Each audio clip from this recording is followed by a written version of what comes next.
Attorney Jonathan Nelson, reminding you that if you've been injured in an auto accident, it's important to have somebody on your side. When you need a lawyer, then you need Nelson. At approximately 1:40 a.m., Officer Truong Thai and Officer Ryan Gillahan were assigned to the call. Officer Gillahan was the first to arrive, and he contacted the victim of the domestic battery along with her mother.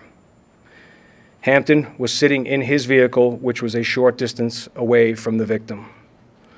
Officer Gillahan made contact with the victim and spoke with her for a few minutes prior to Officer Thai arriving.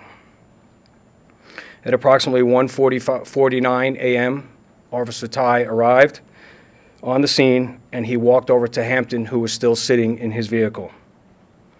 Officer Thai asked Hampton what was going on, but Hampton did not reply.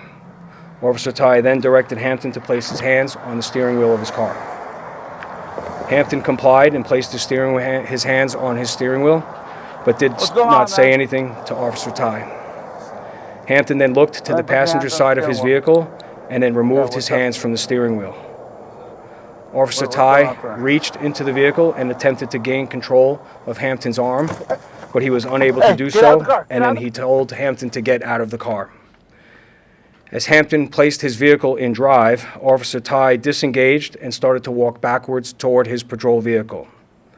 At this time, Officer Gillahan was walking up to the rear side of Hampton's vehicle, and as Hampton was driving away, he produced a firearm out of the driver's side window of his vehicle and fired rounds at officers.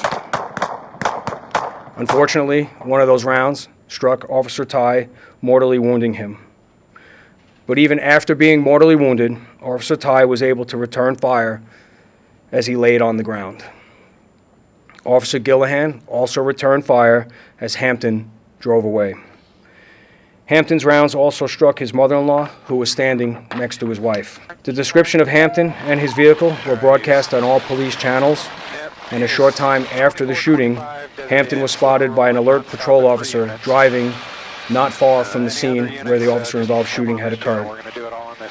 Several more officers responded to assist into getting Hampton into custody, and a vehicle stop was initiated. However, Hampton refused to comply for the marked patrol vehicles. Shortly thereafter, a pit maneuver was conducted in order to stop Hampton and his vehicle. Hampton was then taken into custody with the assistance of a K-9 unit.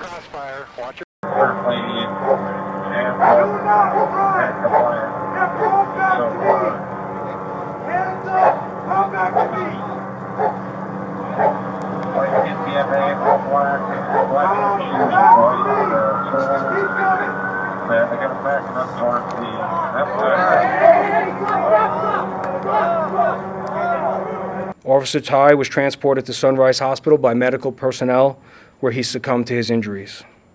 Hampton's mother-in-law was also transported to the hospital for a non-life-threatening gunshot wound. Hampton was booked into the Clark County Detention Center for the aforementioned charges after receiving treatment for his canine bites.